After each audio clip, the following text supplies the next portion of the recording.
Who was Daniel? What did he do? And most importantly, what is that great quality that he possessed that I believe made him a phenomenal leader and mightily used by God? Daniel and his three friends, Hananiah, Mishael, and Azariah, better known as Shadrach, Meshach, and Abednego, were young men from the tribe of Judah that during their lifetime were exiled to the Babylonian Empire, initially under King Nebuchadnezzar about 605 BC.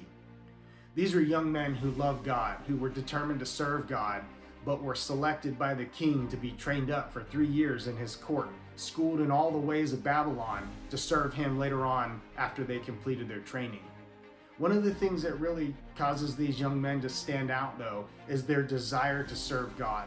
Their resolve to serve God in the midst of a terrible time of being exiled and even being in the king's court.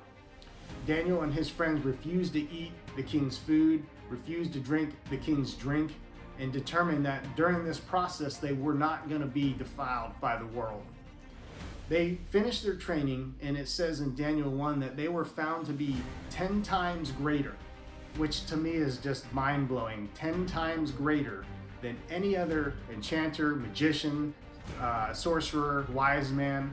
And so they were set apart and served the king in his court. During this time, though, the king had a disturbing dream, which we'll see here in Daniel chapter 2.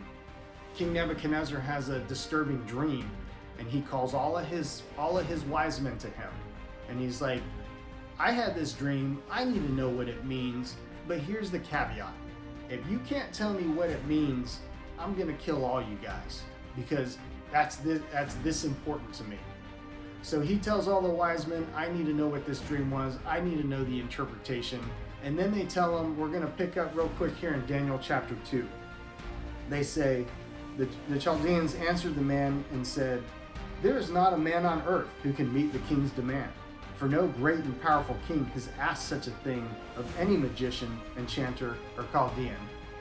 The thing that the king asks is difficult, and no one can show it to the king except the gods, whose dwelling is not among the flesh.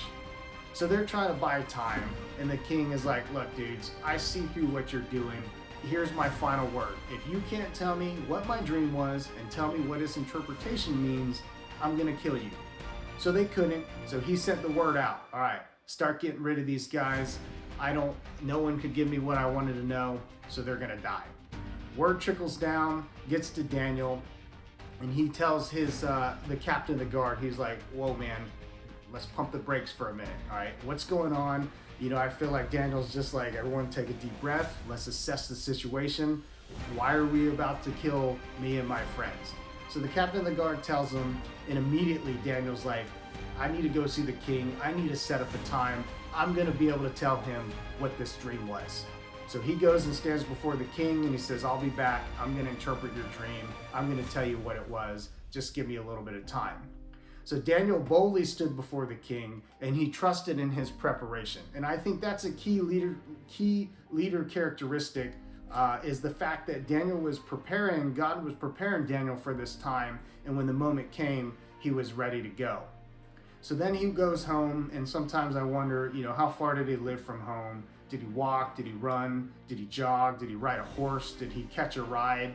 Did he have a scooter? Whatever it was. But he gets home, and so I kind of wonder, how did he approach that with his friends? Was he nonchalant about it? Did he come busting through the door, like out of breath? Like, hey guys, we got a problem. If we don't come up with a solution, we're all gonna die. Or did he go home and just hang out and they playing video games and just kind of nonchalantly, in the course of the evening, like, oh, by the way, guys, it's getting a little late. We got to go seek the Lord, because if we don't, we're probably going to die. Needless to say, Daniel goes home. In Daniel chapter 2, verse 17, it says, then Daniel went into his house and made the matter known to Hananiah, Mishael, and Azariah, his companions, and told them to seek mercy from the God of heaven concerning this mystery, so that Daniel and his companions might not be destroyed with the rest of the wise men from Babylon. And so I think that's the second point here, is that Daniel went home and he earnestly sought the Lord for the answer, that he knew if they seek God, God was going to come through and give them everything that they needed, give Daniel what he needed to stand before the king and answer the mail. And so then Daniel gets the vision, gets the dream, gets the interpretation that night, unsurprisingly, and then he goes back to the king and he's ready to answer the king and tell him what he needs to know. I'm a firm believer in Proverbs 22:29, which essentially says, do you see a man who excels in his work? He will stand before kings, he will not stand before obscure men. I believe it's the New King James version says, he will not stand before unknown men. And so Daniel was in a place where he was skilled in his ways, that he sought the Lord, he trusted the Lord, and he literally was standing before kings. And what I think is great is that Daniel had that answer and he was bold to go before the king, partly I think because his life depended on it, but I think because that's just who he was. That's who God created him to be, and Daniel was ready to do that. So he stands before the king, he says, look, here's the interpretation. Here's the dream, here's the interpretation.